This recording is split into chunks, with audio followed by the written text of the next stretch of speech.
Et chaque fois, Dieu a sauvegardé les Saintes Écritures. Il ne les a pas sauvegardées pour rien, bien-aimés. Il les a sauvegardées pour toi et pour moi. Les Saintes Écritures doivent avoir une grande importance dans notre vie. Bien-aimés, aujourd'hui, il y a des gens qui ont des choses avec lesquelles ils ne peuvent pas se séparer.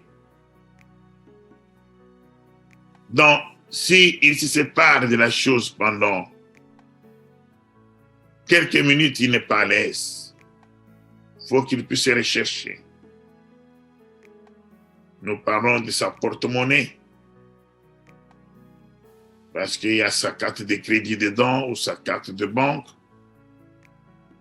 Nous parlons du téléphone. Cet outil de communication avec lequel on peut pénétrer le monde. Mais ces choses que nous prenons avec beaucoup d'importance, en fin de compte, sont rien. Si nous voulons les comparer de la parole de Dieu. Si quelqu'un sait qu'il a une carte de crédit ou qu'il a dans son compte de banque beaucoup d'argent, il veille sur sa carte.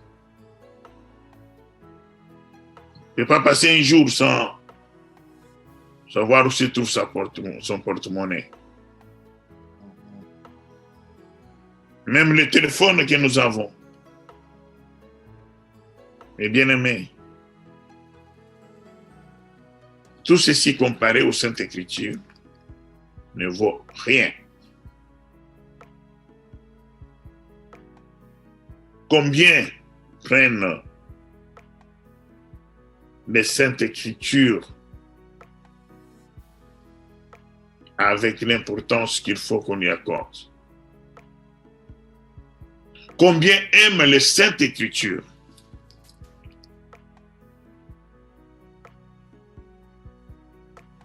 Il est difficile que quelqu'un dise que je n'ai pas touché mon téléphone aujourd'hui. Il est difficile que personne dise aujourd'hui, je n'ai pas lu un message qui m'a été envoyé. Je n'ai pas regardé une vidéo.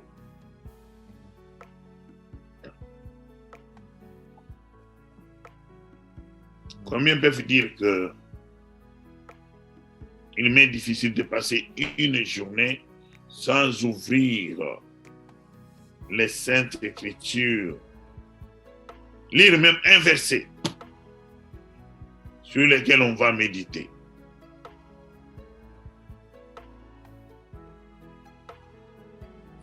La parole de Dieu dit, Seigneur, exerce mon... Dès le matin, très tôt matin, c'est là où on est reconnaissant à l'Éternel. Parce que quand nous dormons, bien-aimés, qui sait ce qui se passe autour de lui? Il y a quelqu'un qui a réfléchi sur le sommeil pour montrer que le sommeil, c'est vraiment la mort. Dit quelqu'un peut se dire qu'il dort. Il dit que quand tous les 5 sens qu'il fait entrer dans ce monde cessent de fonctionner, il ne sent plus. Il ne sent plus. Il ne voit plus. Même si, des fois, une odeur, il ne peut pas savoir. Et on dit le dernier sens qui lui amène dans le sommeil, c'est l'ouïe. Quand il cesse d'écouter, Et pourtant, il a les oreilles. Il cesse d'écouter. Il est sorti. Il n'est plus dans le monde physique. Le corps est là, mais il n'est plus là.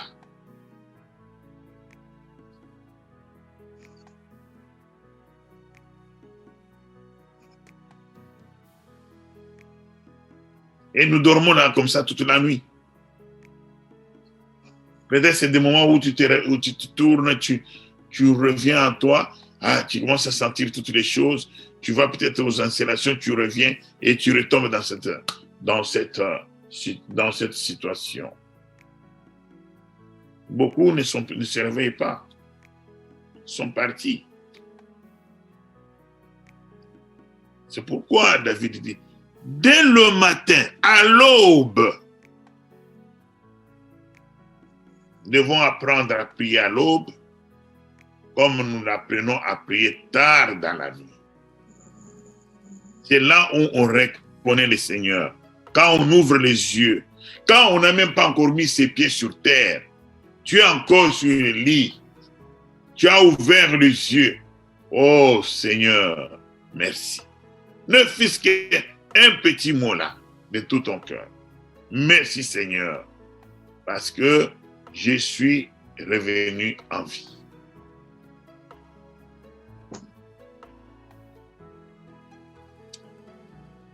Bien-aimés, chérissons les Écritures de Dieu. C'est comme ça qu'on peut prétendre aimer Dieu.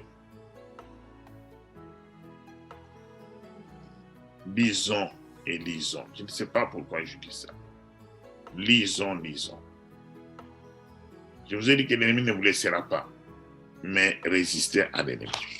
Ce soir, nous allons lire en Matthieu. Matthieu chapitre 6. Nous allons lire sur les préceptes de la vie. Et si Dieu voulant, nous allons finir par notre prière. Parce que nous a amené à prier. Et Dieu nous recommande de prier. Un chrétien qui ne prie pas, ce n'est pas un chrétien. Le monde a dit, apprends-moi à pêcher au lieu de me donner un poisson. Mais dans la parole de Dieu, il faut dire, apprends-moi à prier. Je dirais, apprends-moi à prier au lieu de me donner de l'argent, quoi. Parce que avec la prière, je peux. Si je suis malade, je peux être guéri. Si je n'ai pas un boulot, je peux le trouver en demandant à l'Éternel de gloire. Nous allons lire Matthieu 6. Nous allons commencer par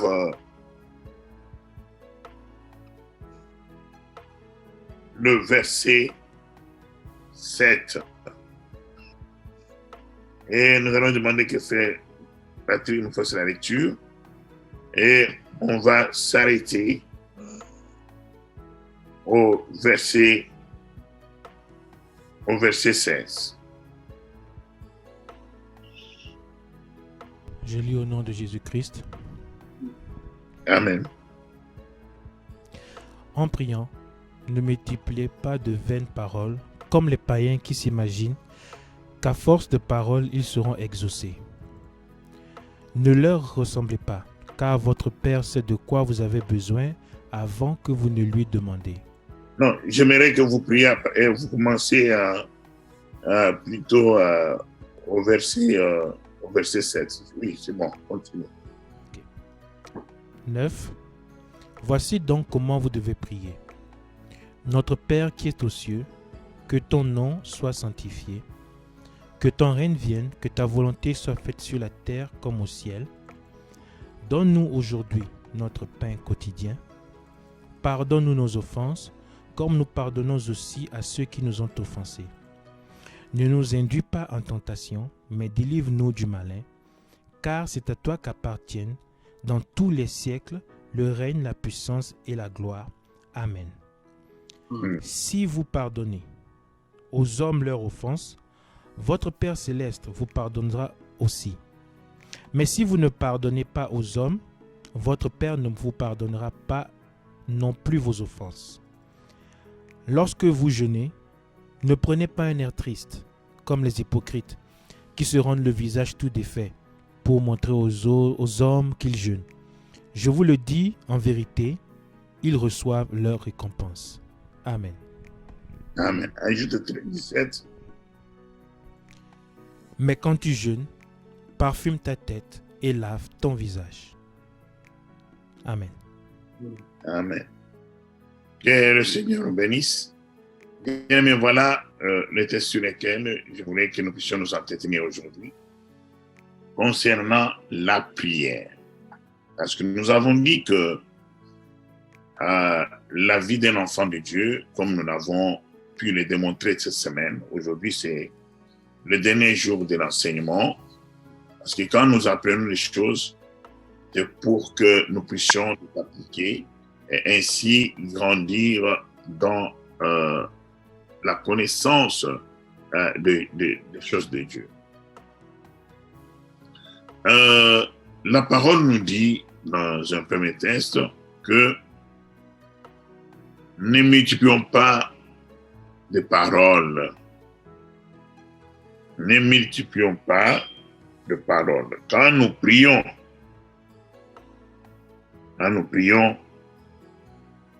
ne multiplions pas de vaines paroles. Comme des païens, j'imagine qu'à force de paroles, ils seront exaucés. Je m'aimerais préciser quelque chose. On parle de la multiplication des vaines paroles. Bien aimé, ce n'est pas une longue prière qui sauve.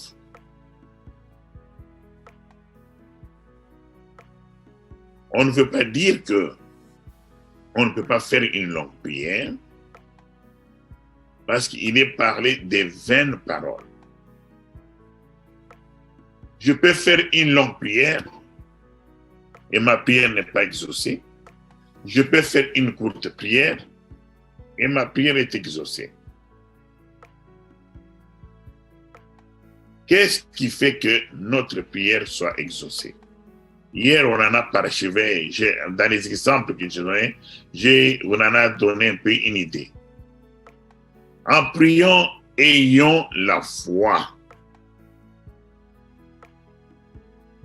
Prions d'une manière conséquente.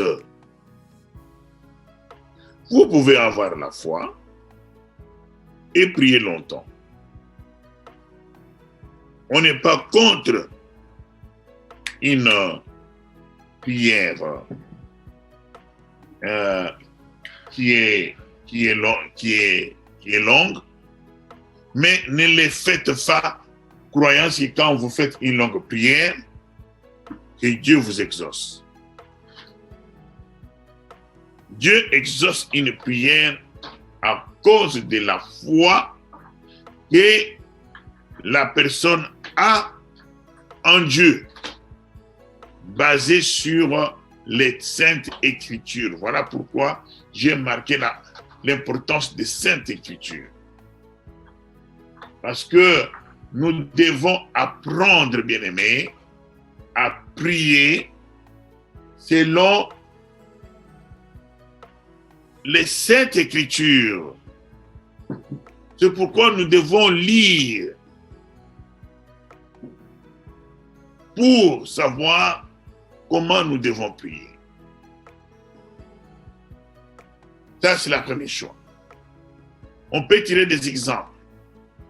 Élie a beaucoup prié pour que la pluie tombe. Si vous allez lire l'histoire d'Élie, vous verrez. La pluie n'est pas tombée directement. Il a prié, il a envoyé Élisée. Il regarde, il dit, ah, il n'y a rien. Il a continué à prier. Il envoie encore. Il dit, ah, il y a seulement un juste parce que la pluie est tombée. S'il n'avait pas la foi, il n'allait pas insister dans la prière. Donc, ce qu'on nous demande ici dans la parole, même quand nous venons ensemble, nous devons prier sur la foi. Je peux prier aujourd'hui, je prie pour la maladie.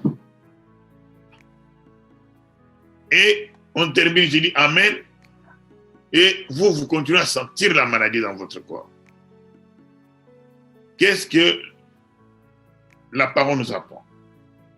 Quand bien même vous voyez que la maladie est là, mais vous croyez que parce que vous avez prié, le Seigneur a exaucé. Cette maladie partira bien. C'est pourquoi on dit, quelle que soit la longueur de la nuit, les jours finissent toujours par s'élever. Je pense qu'on s'est compris là-dessus. Quand nous prions, ce n'est pas à force des paroles que nous sortons, mais c'est l'attitude que nous avons. C'est la foi que nous avons. À quoi nous croyons.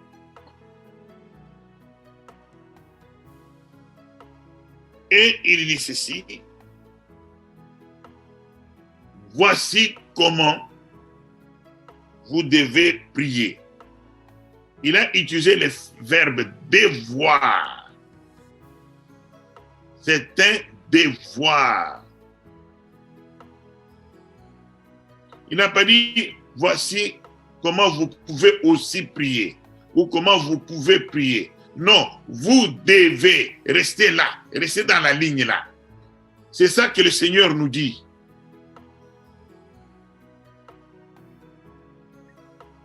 Comment c'est notre Père qui est aux cieux. Que ton nom soit sanctifié. Il faut sanctifier le nom de Dieu. Il y a les gens qui élèvent les gens du monde. Avant de faire une émission, oh voilà ceci. Hein? Mais nous, quand nous prions, élevons le nom le plus haut. Nous élevons le nom du Seigneur Jésus-Christ. Il faut l'élever. Parce que c'est ce qu'il est. Il est au-dessus de tout. Si vous l'élevez, vous entrez dans son plan. Et demandez que son règne vienne. Parce qu'il est le Dieu suprême. Il est au-dessus de tout. Demandez que son règne vienne, bien-aimé.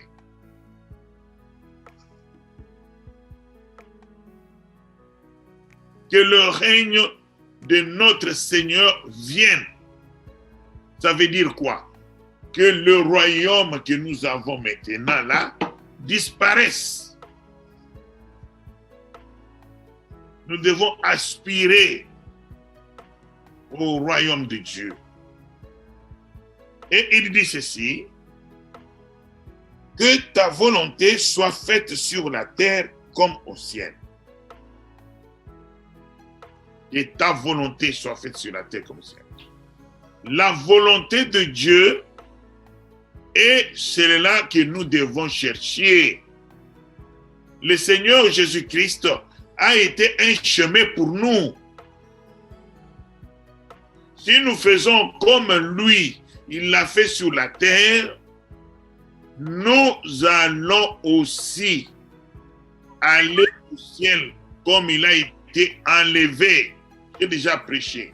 Le Seigneur de gloire est un modèle pour nous, un chemin pour nous. Il a dit, Père, pas ma volonté à moi, mais ta volonté. Et nous cherchons la volonté de Dieu. Dieu, il dit ceci, j'ai un plan de bonheur pour toi, j'ai forgé un plan de bonheur et de paix. C'est ça que le Seigneur a forgé pour nous, bien-aimés. Il n'a pas forgé pour nous un plan de malheur. C'est pourquoi, bien-aimés, nous devons aspirer au royaume de Dieu.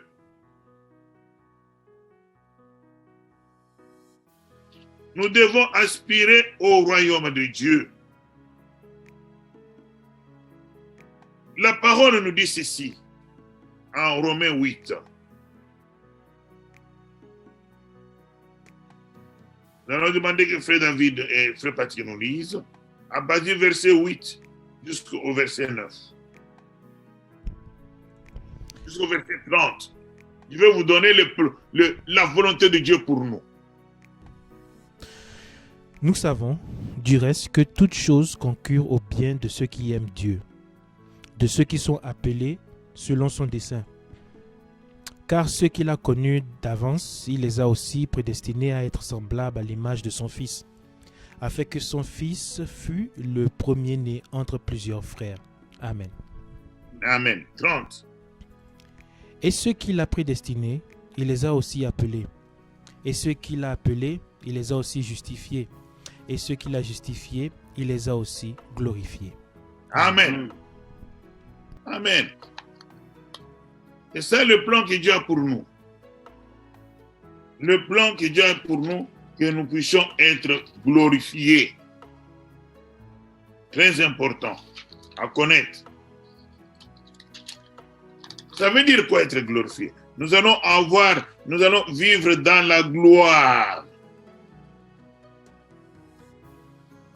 On peut ajouter le verset 8 de 19 de verset 8 du chapitre 8. Et nous la connaissons, le verset, parce que la création attend la révélation des fils de Dieu. Bien-aimés, la gloire de ceux qui sont dans le monde ici, cherche la gloire, les présidents des républiques, tous ces gens-là, une gloire éphémère de quelques jours. On va élire aujourd'hui, et puis après, le pouvoir va terminer. Mais la gloire que le Seigneur attend pour nous, qui est dans sa volonté pour les enfants de Dieu, une gloire éternelle, bien-aimés. Oh, mon Dieu. Pas sur un pays, mais sur le monde. On va avoir une gloire pareille. C'est ça la volonté du Seigneur. C'est pourquoi il est important quand nous prions, bien-aimés. J'insiste et j'insiste. Restons dans la lignée de ce que le Seigneur nous a dit. On ne va pas prier parce que les gens ont montré, prier comme ça, prier comme ça. Prier. Non, prions comme Dieu a demandé.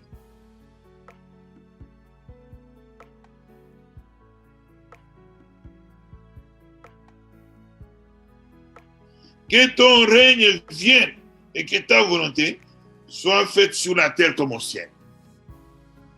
Nous savons quelle est la volonté sur la terre. Nous l'avons eu dans l'Apocalypse. Nous connaissons les événements, comment ils vont se succéder. Nous sommes aujourd'hui là, nous sommes en train de passer les douleurs d'enfantement des fils de Dieu. Covid, ce sont des fléaux décrits dans la Bible. On va lire ça. Seigneur nous bénisse. Matthieu 24.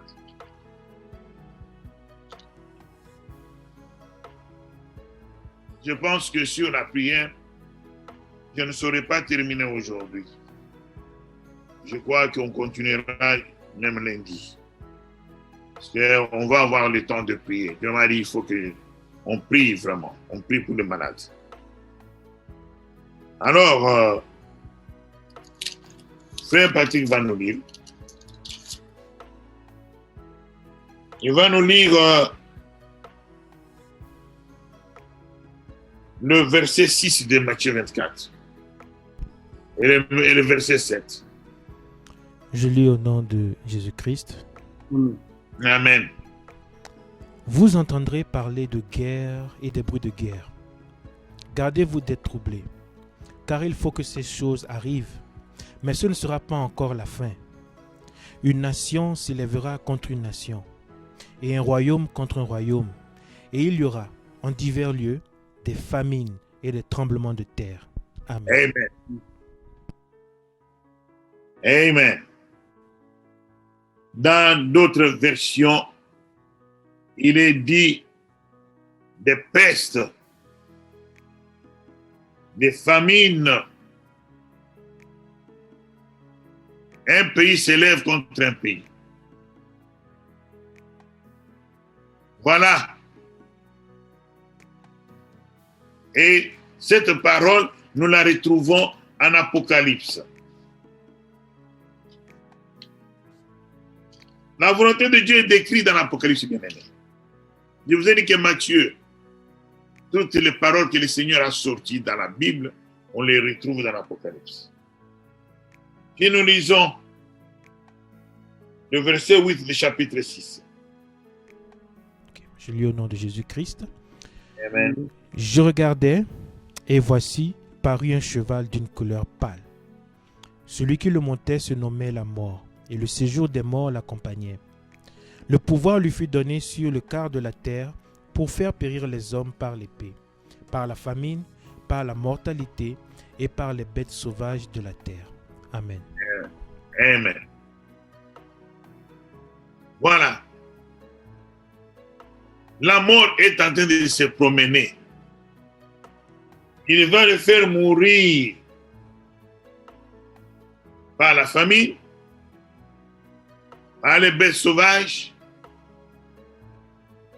par la mortalité, par l'épée. Vous voyez ce que nous connaissons aujourd'hui? Comment la mortalité nous a frappés. Mais c'est prédit dans la Bible. Et regardez, c'est quel cheval? C'est le dernier cheval qui va chevaucher dans les derniers temps. Et nous vivons dans les derniers temps. Que sa volonté soit faite sur la terre. La parole dit en Amos 3, il dit, est-ce que quelque chose se passera sur terre sans que Dieu le permette? Mais tout ceci arrive pourquoi, bien-aimé? Ça arrive pourquoi? Pour mettre fin à ce royaume. Nous, soyons prêts, comme la Bible nous a dit, relevez vos têtes, parce que votre délivrance est proche. La volonté du Seigneur. Si nous connaissons la volonté du Seigneur, on n'aura pas peur du lendemain. Aujourd'hui matin, j'ai reçu un message sur mon téléphone. Attention, attention, c'est la loi. Restez dans vos maisons. Ça commence, hein? Ça commence. Sortez que pour des raisons, tout cela. Ça commence. On nous enfile dans nos maisons. Les gens vont avoir des stress, vont avoir je ne sais pas quoi. Bien-aimés, n'ayez pas peur. Nous avons un Dieu. Et ce qui se passe, le Seigneur, Dieu de gloire, est au contrôle. Il est au contrôle, il ne nous a pas oubliés. Que ta volonté soit faite sur la terre. Il ne faut pas comprendre, ça sans savoir si compris. Ce n'est pas pour rien qu'on a étudié l'Apocalypse. Vous connaissez l'Apocalypse. C'est des choses que Dieu va faire à partir de maintenant, jusqu'à la fin. Oui, frère Patrick, tu nous lis Apocalypse 8. Les coronas, ce sont des fléaux. Hein? La mortalité dont on parle, c'est là. On ne va pas chercher ça autre part. Apocalypse 8. Et vous allez prendre le verset 6. Je lis au nom de Jésus-Christ. Amen. Et les 7 anges qui avaient les 7 trompettes se préparaient à en sonner. Amen. Amen. 7. Le premier sonna de la trompette, et il eut de la graine et du feu mêlés de sang qui furent jetés sur la terre. Et le tiers de la terre fut brûlé, et le tiers des arbres fut brûlé, et toute herbe verte fut brûlée. Amen. Amen. La Bible nous dit qu'il y en a 14. Un groupe de 7 et un autre groupe de 7 va venir. On a déjà parlé sur ça. Mais n'oubliez pas,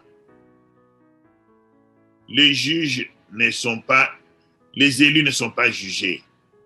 Ça ne vient pas pour nous. Covid-1, Covid-2, attaque Covid-21 qu'ils vont faire, ce n'est pas pour les enfants de Dieu. Vous le savez, nous avons une parole de réconfort. Voilà pourquoi on a été poussé à enseigner vite l'Apocalypse pour que nous puissions savoir où nous appuyer. Frère Patrick va nous lire l'Apocalypse 6. Il va nous lire le le verset. Nous allons lire le verset 6.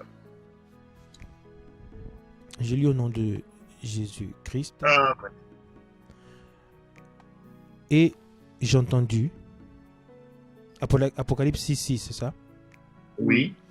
Et j'ai entendu au milieu des 4 êtres vivants une voix qui disait: une mesure de blé pour 1 denier et 3 mesures d'orge pour 1 denier. Mais ne fais point de mal à l'huile et au vin. Amen. Amen. Nous sommes l'huile et le vin. Le Saint-Esprit est là. Le Saint-Esprit, oui. Le Saint-Esprit est là pour entrer en nous, nous oindre et nous remplir. C'est ça, l'huile et le vin. L'huile, le Saint-Esprit nous oint. Vin, il nous remplit. Devenons ivres de l'Esprit.